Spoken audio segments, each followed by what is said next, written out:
For the Vintage Advent Calendar Day 16, we're going to look at Ellen Clapsaddle. The fantastically named Ellen Clapsaddle was an American illustrator who was arguably the most prolific postcard artist of the postcard era. A talented artist through childhood, Clapsaddle studied art in New York before returning home and becoming an art teacher. To subsidize her earnings, she would submit her work to publishing companies. The International Art Publishing Company in New York readily accepted 2 designs which immediately became bestsellers.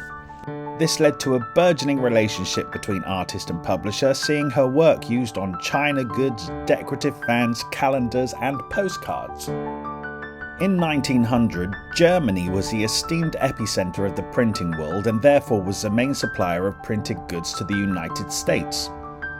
The International Art Publishing Company was so impressed with Ellen and the popularity of her output that they paid for her to go and live in Berlin so she could work in close contact with the printers. Over the next few years, she became so successful a subsidiary company was formed where she was the sole artist and designer. She produced an estimated 4,000 illustrations during these years, and demand just kept growing. For the next decade, she enjoyed huge success in the exponential growth of the postcard boom.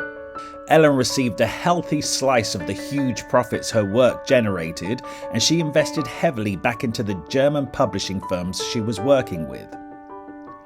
Then the First World War broke out. The printing works in Berlin suffered total devastation, and all of Clapsaddle's original artwork of the period was destroyed.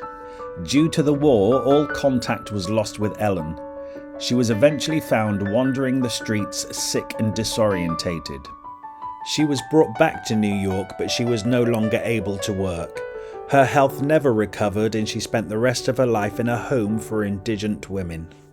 A sad end to one of America's much-loved artists, in complete contrast to the joy her legacy inspires, as her images are still shared far and wide over the festive season, a whole century since they were first lovingly created.